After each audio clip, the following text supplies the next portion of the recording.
café da manhã é a principal refeição do dia de Vitor. Aos 21 anos, ele conta com boas doses de frutas, complemento nutricional e carinho para manter a qualidade de vida. Ele recebe umas 800 calorias nesse shake, então como ele não tem atividade é suficiente. Foi isso que deixou ele bonitão assim. A família paranaense luta contra a gangliosidose GM1. A doença rara, degenerativa e sem cura é provocada pela falta de uma enzima fundamental para a reposição das células cerebrais. A gangliosidose tem duas frentes de ataque no organismo. Uma que é o processo digestivo, que por ele não produzir a enzima, ele não faz a digestão do leite. Essa mesma enzima que faz a digestão do leite, ela é, por exemplo, o fermentinho da reação que produz os neurônios. E sem essa enzima ele não consegue reproduzir. E como a doença é degenerativa, além de não produzir, perde o que tem. A doença do menino só foi descoberta aos 9 anos, depois de passar por várias avaliações. O diagnóstico médico veio como uma sentença de morte. Ele falou, tá confirmado, em 6 meses vai falecer assim.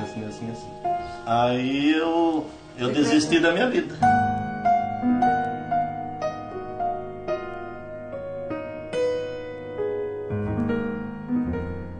Inconformado, o engenheiro mecânico abriu mão do trabalho, da profissão, para tentar salvar o filho. Foi um momento da gente decidir, ou vejo ele morrer de uma forma bastante trágica, cada dia um pouquinho, ou vou lutar pela vida dele. É uma questão de decisão, e eu decidi por lutar pela vida dele.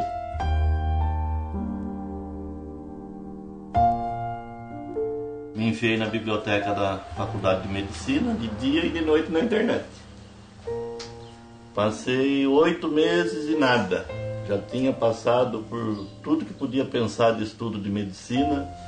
Comecei com genética e fui até fisiologia clínica. Aí eu comecei a chorar no meio das prateleiras e clamar a Deus. E aí uma voz falou dentro de mim, pega esse livro. O tempo dedicado à pesquisa levou seu Adolfo a encontrar uma alternativa. Ele descobriu que era possível controlar o problema através da recolocação da enzima que faltava no organismo. Desacreditado pelos médicos, o pai começou então uma outra batalha: a busca pela substância em laboratórios do mundo todo.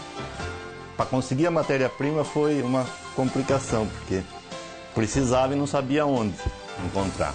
Passei fax, escrevi, passei e-mail. Só um me respondeu que talvez o Japão pudesse ter a enzima do jeito que eu queria. Deus falou comigo que em 10 dias eu ia receber a enzima. Passou uma semana, apareceu a enzima aqui em Araucária. Aí fui conversar com a pessoa que estava me fornecendo a enzima, ele falou, olha, mandaram lá da matriz da Europa, não sabendo o que é e para que veio e para que serve. Há 9 anos, Vitor toma as enzimas descobertas por seu Adolfo. São comprimidos relativamente baratos, feitos em farmácias de manipulação. Além das propriedades, cada um contém o esforço e a esperança de um pai obstinado. Ela? De lá para cá se degenerou muito pouca coisa. Por exemplo, ela não freia 100%, mas ela tem mostrado deficiência porque a degeneração tem sido muito pequena. A medicação que eu desenvolvi foi através do processo homeopático. Homeopatia é domínio público, então não tem reserva de mercado. Isso foi providencial porque está aí à disposição da população. Qualquer pessoa que tem alergia, rejeição ao leite pode se beneficiar dessa medicação. E os casos da gangliosidose também a gente acredita que em outros casos a gente pode chegar no mesmo resultado que chegou ao Vitor. Hoje, Vitor é o único no mundo a superar os 11 anos de vida com a doença. Só que a dedicação exclusiva ao filho fez a vida de seu Adolfo parar. Sem emprego e com gastos altos para manter o tratamento, ele arriscou até a casa própria da família. Não sobra para mais nada, né? Então não sobrou para pagar a prestação da casa. E a casa foi para leilão. Para não perder a casa, seu Adolfo resolveu entrar com uma ação na Justiça Federal. Nas 3 audiências de conciliação, ele teve a oportunidade de contar a história do Vitor e por que deixou de pagar as prestações. O final do processo foi surpreendente. Quando tudo se encaminhava para a desocupação do imóvel, a Justiça encontrou uma saída inédita. Nesse caso, expedir um mandado de desocupação, sabendo de toda essa história dele, seria muito penoso, muito difícil. Então, surgiu essa ideia de utilizar os valores das prestações pecuniárias, da vara criminal, para quitar o financiamento. Prestações pecuniárias são as penas pagas em dinheiro por condenados da Justiça Federal. A jovem juíza de 38 anos já tinha atuado na área criminal e sabia bem como funcionava a destinação destes valores. Normalmente, a verba é usada para beneficiar entidades assistenciais com projetos cadastrados. Depois de muito estudar, ela encontrou um caminho diferente para o caso de seu Adolfo.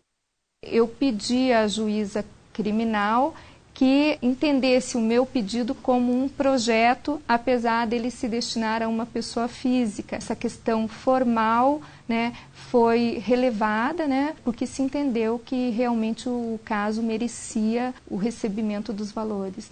De um fato negativo, para a sociedade, que é o crime, se consegue recolher valores e esses valores eles revertem em benefício da sociedade. O nosso trabalho não é em vão.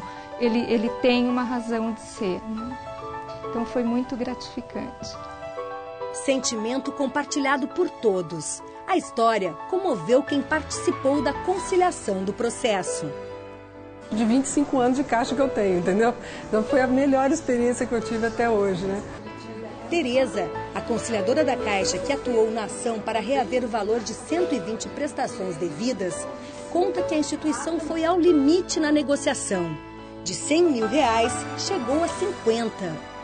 Nesse caso, a retirada total dos juros moratórios, remuneratórios, foi uma excepcionalidade com relação à situação do seu Adolfo. Eu, como conciliadora, estava vendo uma situação assim, a juíza querendo fazer de tudo para ajudá-lo, O nosso advogado que nos acompanhava abrindo mão de honorários. Então, assim, nós tínhamos que realmente chegar ao máximo, ao limite máximo daquele tipo de contrato, Para um homem de fé como seu Adolfo, a mobilização de todos para resolver o problema tem outro tipo de explicação. A Tereza veio transferida de Brasília para Curitiba sem saber o porquê. A doutora Anne começou a julgar causas e começou a ver que existia um outro lado além da justiça pura e simples, mas existia o lado humano das pessoas que tinha que ser considerado e tratado. Então Deus veio trabalhando cada uma das pessoas até que chegasse o momento de sair a decisão. Então lá no momento é que ele ficou sabendo que ali ele ia sair com o imóvel quitado. Então foi uma emoção grande para ele também, E ele disse então que achava incrível que cada um de nós, que nem nos conhecíamos até pouco tempo atrás, de repente estava cada um ali no seu pedaço, com o seu poder específico, até onde cada um podia ir, para juntar esforços para ajudá-lo. Então isso foi bastante forte, assim. E ele disse, olha, eu só posso classificar isso aqui como uma manifestação de Deus. Uma história de vida que transpôs as páginas do processo e deixou lições. E também caminhos jurídicos a serem trilhados por outras pessoas que têm problemas parecidos. O juiz se deparando com um caso excepcional, em que ele veja que realmente o mutuário não tem outra solução, e diante de um problema social desse nível, eu acredito que ele possa tomar o mesmo caminho. Não foi porque ele tem um filho doente, não é uma questão de pena, não é isso, entendeu? Ele nos ensinou que realmente como se posicionar diante de um problema, como enfrentar com coragem aquilo ali. Hoje, seu Adolfo tem uma oficina mecânica em casa. A mulher se divide entre o carinho ao filho e o trabalho fora, que complementa a renda da família. Todos os dias, o pai leva Vitor à escola, onde recebe atendimento multidisciplinar.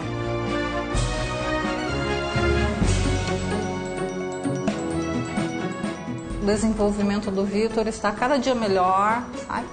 Tem as dificuldades dele, mas cada dia melhor. É um bom aluno esse menino. Um bom aluno. Vamos dar um passinho?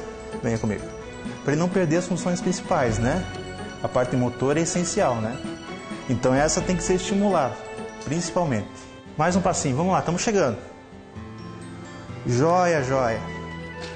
Na rotina deste verdadeiro pai-herói, não se nota um sinal de cansaço, de desânimo ou de desesperança.